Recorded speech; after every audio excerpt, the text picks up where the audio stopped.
So back in the olden days, you had to put a syllabus together for your AP class and submit it through the course audit process on the College Board. And that thing had to be extensive and detailed, and you had to account for every text, every choice in it. I think I submitted mine by the very last deadline in October, my first year of teaching, and that was a huge undertaking to get a whole class planned out 2 months into the class the first time. I didn't have anybody else to work off of. So I got it done, it got approved in the first time around, but then I immediately changed the course after that. So currently, there is an option when you go through the AP course audit process to just select the box that says, I'm following the 9-unit curriculum laid out in the CED. So here's the thing. If you are using my materials that I have available, then you are following it because I designed them to follow that. And that is so much easier than putting that whole beast together. Now, if you have to do that for your department, that's a different story and tailor it to whatever your school needs. But the syllabus that I actually work on every year is my student-facing syllabus. I don't give them the full day-by-day what we're doing college syllabus for that. I just hit the highlights on the first day. Now, I've taught dual enrollment or dual credit classes where I have done that too. And if you can get the day-to-day stuff planned out, good for you. But even when I've tried it, I was fighting to keep track on that syllabus, and there were times when I just needed to make adjustments. So if you can get away with just doing a more overview syllabus, that's what I would recommend. So you're not putting the unnecessary pressure on yourself to hit deadlines that you made before you even met the kids that you're trying to teach. So let me show you what my syllabus looks like these days. This is an older paper copy, so it says a much previous year, but this is the general layout. So my syllabus, I try to make it just a little fun and friendly. A quick welcome, supply list. If you're curious, I tell my students they need a 2-inch binder, loose leaf paper, multiple colors of highlighters if they can, sticky notes, and then pens because I will still insist on doing handwritten timed essays until I die.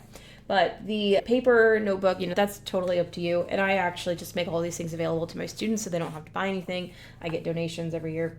So then I have a little bit about myself. If they don't know who I am, if they never had me before, that's my front page.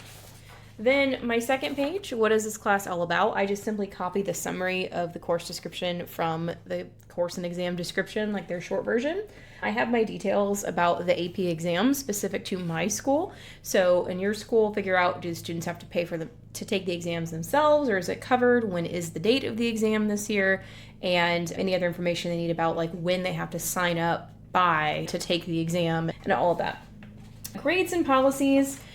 Go through whatever your school's grading policy is or your grading policy is for your class there.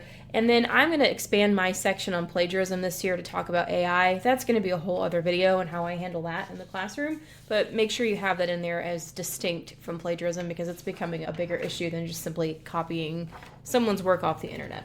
The way I organize just the content of the class, I just have the units of study. So if you follow the units that I have, that's just the titles of them. And then Unit 10 is the final exam project. And then the 4 big ideas of the course, these are the big 4 course concepts all over the CED, like rhetorical situation, claims and evidence, reasoning and organization, and style. So just if parents are curious, that's what we're focusing on. And then I would put my Google Class codes or my AP Classroom codes or whatever on here if students are being added that way. So these last 2 things are optional. This is all optional, right? It's your syllabus, but really encouraged. So this dense piece of paper is what students spend the most time reading. I don't tell them to, they just want to. It's advice from last year's students. So at the end of every school year, I give my AP students a feedback survey of what they liked, what they didn't like, how they feel about the class after they took it, if they saw growth in the different learning areas. But I ask them this question on the survey. If a younger student says to you, I'm thinking of taking AP Lang next year, what words of advice or caution do you give them? So it's a way of giving some encouragement, but then also they won't believe you when we say, oh, you have to make sure you study, but they'll believe previous students who took the class. It's the same reason that websites like Rate My Professor are so popular, or there's all kinds of discussions about classes for college. I would say the majority of the feedback on this one is hey, it's a lot of work, but it's worth it. But it's in kid language, right? So I have a kid that said, do it, fam. Be ready to write, do it, do every assignment, and then the more elaborate responses on there as well. But they love this. syllabus. They don't tell me they loved it, but the fact that they spend so much time reading it and pointing it out and trying to guess who wrote what tells me that like they really appreciate that. So I put that in every year. And then the last page on my syllabus is a student and guardian contract. So this is just like an acknowledgments page for the student to say that they've read it, they understand what they need to bring to class, including behaviors and policies. And then it's for their parent or guardian, how they prefer to be contacted, and then contact information. And then I always leave like this question in the blank space that says, last and most importantly, what would you like me to know about your student? And oftentimes they'll just write an encouraging word about, oh, they're a great reader, or they are a wonderful writer. Sometimes they'll tell you some stuff you really didn't know about that kid, about how they learn best. And then sometimes they just completely misread the question and write something random, but that's always interesting too. But that's the 4-page syllabus that I give my students at the beginning of the year.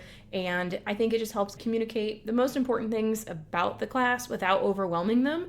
And it also gives you a little extra security that a family member has reviewed these policies. Hopefully they've read it too, which if it's shorter, they're more likely to have read it. Another little thing that I would suggest is for your course policies, you might consider making a syllabus quiz. This is something I started doing when I taught dual enrollment for a couple of years. It was a common part of a community college class point breakdown, and it really is helpful. So it literally might just be like 5 to 10 multiple choice questions, and they might be a question of what is the consequence for the first offense of plagiarism in the class, or what date is the AP Lang exam, or stuff like that. And it's just to reinforce and communicate what's the most important stuff they need to know about your syllabus.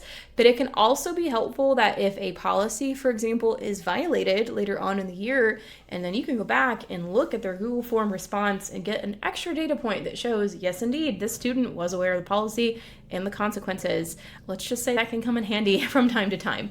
So recommend it. It doesn't take very long, and it just ensures that they've actually read the important parts of the syllabus. So that's how I handle a syllabus for my class. I hope that's helpful to you, and good luck making your own.